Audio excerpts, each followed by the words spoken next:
Juliane, er de ikke flotte? Nej, Rigtig gammeldags julekort, ja det er der nemlig. Hvor søren skal vi hænge dem henne? Her, der hænger derovre. Jeg tror, de skal hænge lidt højere. Ved du hvad? Helt derop. Jeg tror lige nøjagtigt helt derop. Der kan ved de du hænge. hvad? Det bliver Nordkøbings flotteste juletræ. Jeg tænkte, det tror jeg altså også. Der er ikke nogen, der har sådan et juletræ, som vi har. Det er det altså ikke. Hvad er der? Lars, kan du også lugte noget? Ja, jeg kan godt lugte den pølse, der hænger dernede, men vi skal ikke have den før efter jul. Er du sikker på, at den kan holde sig? Den kan sagtens holde sig. Den hænger jo og pynter dernede. Nå ja. Vi skal ikke have den før efter jul. Nå. Hvad dag er det i dag? Det er den 10. Den 10. Ja. Og hvad skal vi jo så? Så skal vi over til Tante Bodil. Ja, og høre. Høre kapitel nummer... Jeg ved det godt. Du ved? Ja, nummer 10. Ja, det er nemlig rigtigt. Ja, vi er lære det. Ja. Og så er der jo kun 14 dage til juleaften. 14 dage? Jamen, det er da ikke så lang tid. 14 dage, det er det samme som 2 uger. Nå, jeg tror jo ikke ret meget. Nej, det er det ikke. Skal vi så ikke skynde os derover? Jo, du tager din smutvej. Det gør jeg. Vi ses derhen. Ja. Hej så længe. Hej.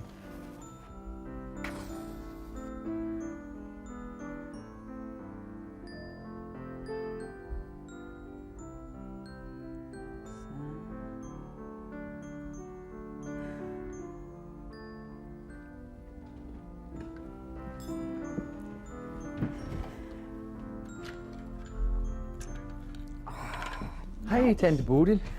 Hej, Lars. Hej, Tante Bodil. Og den er gået i stykker. Hej, Juliane. Hvad er det? Ja, det er den spejlemand.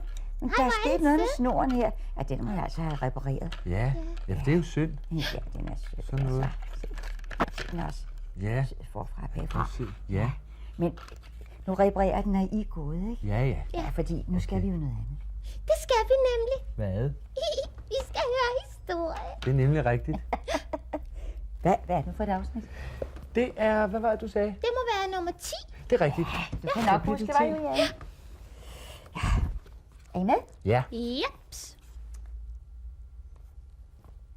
Men så havde mor en øl i lommen, og julemanden blev sur, forklarede Viola far. Det må jeg nok sige, sagde far og så helt forskrækket ud. Han så spørgende på mor. En eller anden har vi lavet sjov med mig, sagde mor lidt stødt. Så kan du da vel nok forstå. Jeg tager lige den mørke øl, sagde Viola. Mor svarede ikke. Hun raslede med knive og gafler og tabte den store kniv på gulvet. Viola skyndte sig at snuppe øllen og gå ind på sit eget værelse. Når mor var i knivkasterhumør, var det bedst at være i vejen.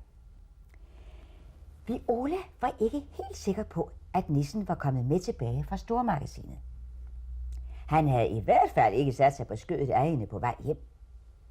Der havde været alt for mange i bussen, så mor og Viola havde ikke fået nogen sædepladser. Du der, nisse mit, sagde Viola op mod loftet. Hun havde fået lukket den mørke øl op og hældt den op i et sjovt gammelt krus. Så er der mørkt øl. Pludselig blev hun lidt forskrækket. Hvad nu, hvis Smith var faret vild? Selvom han var over 400 år gammel, var han jo ikke særlig stor. Måske gik han og var bange og frøs. Viola nikkede for sig selv. Ja, sådan var det.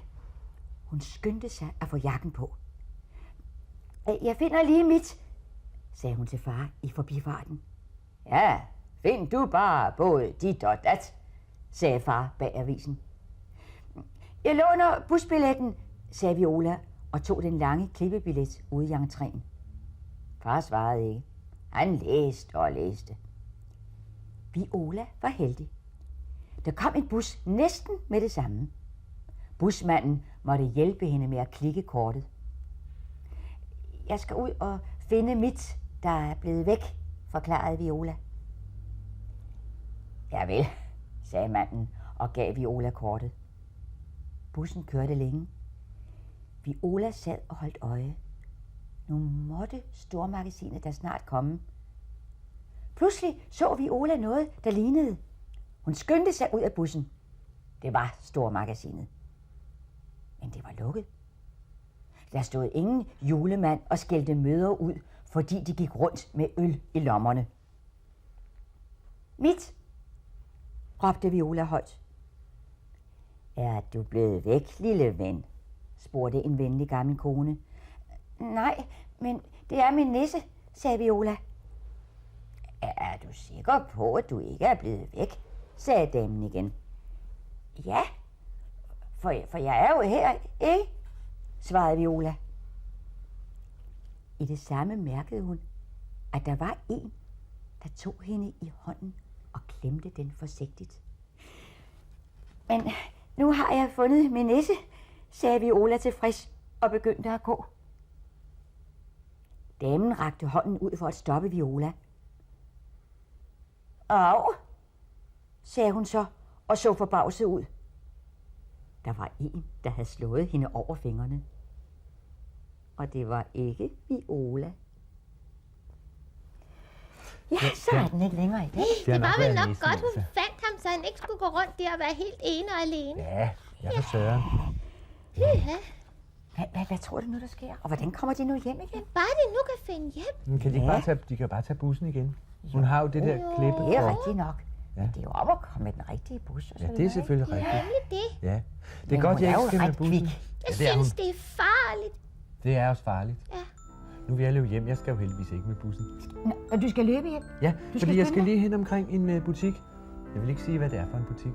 Hvorfor ikke? Nej, det vil jeg ikke sige. Det kan du få at vide i morgen. Ja. Det glæder jeg mig til. Ikke? Så ses vi derhjemme. Ja. Okay, tak for historien. Velbekomme. Jeg kommer i morgen igen. Ja, det gør du. Hej hej. Farvel så længe. Farvel så længe, Juliane.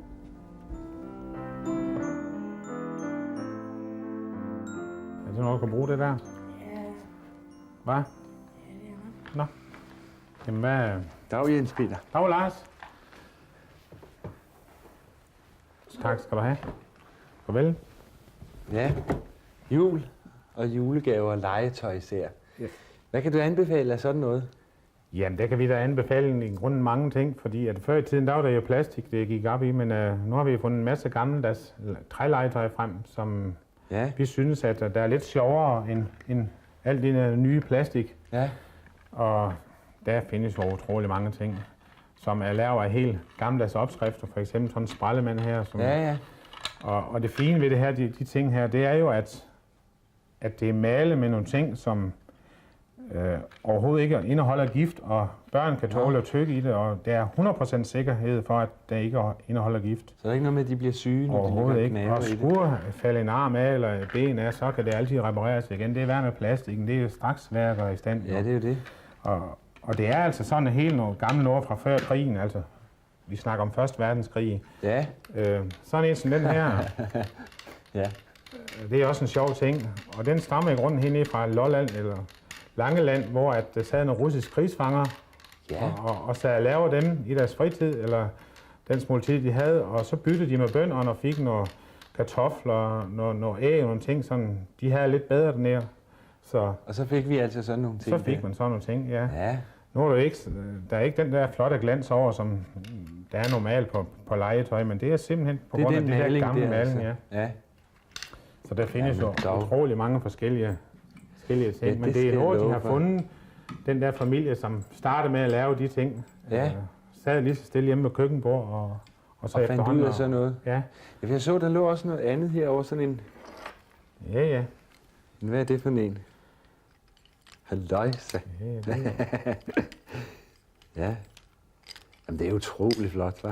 Ja, men der findes jo simpelthen altså alt i træ Ja, det gør det altså. i dag, jo. Ja. Så, Jamen, ved du hvad? Du skal have tak, fordi jeg måtte have lov til at kigge ind i din butik. ja. Jeg synes, du har mange spændende ting. Jeg synes, der er mange spændende ting, især til små børn, jo. Ja, for søren. Men nu ved jeg, du skal jo også holde jul, så jeg tror også, Ja. at jeg vil dig en lille ting til at hænge på dit juletræ. Jamen, du godeste. Tak skal du have. Og det er selvfølgelig også lavet af træ, jo. Ja, hvor er den fin. Ja. Ja, der er jo også gaver til seerne. Vi har jo vores konkurrence her i Nordkøbing, og den går ud på, at man skal gætte, hvad er det for et træ, vi taler så meget om på denne her årstid.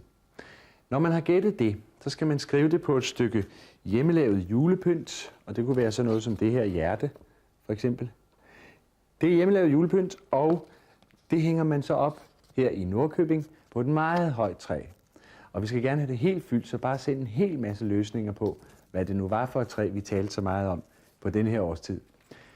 Den 23. december, så trækker vi så alle præmierne. Hovedgevinsten er et fjernsyn, som kan ligge i en lomme. Det er en såkaldt Watchman. Og så er der hundredvis af andre præmier til hele familien. Det trækker vi den 23. Men lav nu en hel masse julepynt og send det ned til vores juletræ i Nordkøbing. Og adressen er Jul i Nordkøbing, postboks 210 9600 Års. Hej for træets grønne top, stråler juleglansen. Hej Juliane. Hej Lars. Hej. Hvor har du været i dag? Det vil jeg ikke sige. Er det hemmeligt? Ja, det er hemmeligt. Og jeg har fået en gave til dig. Det vil jeg heller ikke sige, hvad er. Til mig? Ja. Nej. Og så vil du ikke sige det? Ikke før i morgen. Nej, jeg holder det ikke ud. Holder du det ikke ud? Nej. Jeg vil ikke fortælle det før i morgen, når vi hænger den på træet. Lars. Kan du ikke viske det til mig? Måske kan jeg... Nej, jeg vil ikke viske noget. Det er en overraskelse til i i morgen. mit øre. Nej, det er en overraskelse til i morgen. Men så må jeg jo hellere skynde mig at gå i seng, så det kan blive i morgen. Ja, det må du hellere. Ja, så gør jeg det. Jeg hjælper dig lige, ikke? Ja, tak. Okay.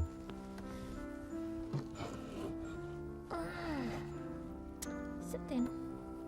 Ligger du godt nu? Dejligt. Det Ja, er godt. det gør jeg. Og sov så rigtig godt, ikke? I lige måde. Og I må også sove rigtig godt. Og så skal I kigge ind og besøge os i morgen aften igen, ikke? Hej så længe. Godnat. Og hils i drømmeland. Gammel jul er noget særligt. Det er vi to enige om. Vi har sørget